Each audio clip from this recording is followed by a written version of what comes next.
So, now that you know how to use all those connotations and implications to describe a moment with a character, let's go one step further and use our words to set a scene.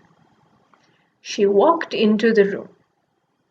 Now, if she's only going to be in the room for a few minutes, that's fine. It ties back to you knowing what is and isn't important for your story. But if she's going to be spending time there, that means you need to paint a picture. And please, don't make it sound like a real estate listing. Knowing all the details yourself is one thing, but front-loading all the details at once isn't good writing practice. For example, the woman walked into the 8-foot by 8-foot room with the 8-foot ceiling, with a window at head height coming through at a 45-degree angle. She reached out to touch the wall, which had light green wallpaper, which felt papery as wallpaper should. And there was a smell of peanuts that were roasted and also had a hint of salt. That's useful, thank you. Can we try again? Remember, use your details to paint a picture, not a crime scene report. Details are best mentioned when the character is actually interacting with or noticing them. So let's trim it down. The woman walked into the room. Light was coming through a window. She reached out and touched the wall and smelled a smell.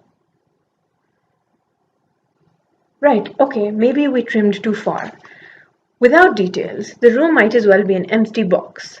But this is a good starting point. We have our base, now let's start to decorate it. Also, you'll notice we've made space for a few sensory details, which are details relating to our 5 senses.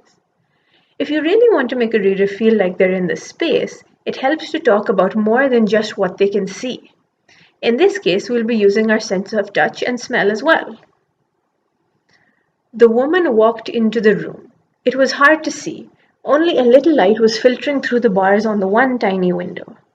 As she reached out to feel her way, her hand found the rough concrete wall at the same time as a smell of mildew reached her nose. That sounds like a dank, gloomy prison cell without having to actually say it, doesn't it? Now consider this. The woman walked into the room and was immediately blinded by the sunlight streaming in through the massive windows. As she reached out to steady herself, her hand found the smooth marble walls at the same time as the smell of tea reached her nose. Broadly the same, a room, a window, light, a smell, reaching out to touch something, but the details tell a very, very different story. Aside from the details about the light and texture, notice how the way the light comes into the room is also different. Filtered and streaming have different paces and different intensities, and tell you a lot about how bright and open the room is. For today's activity, take the same sentence structure I used. Let's see it again. The woman walked into the room.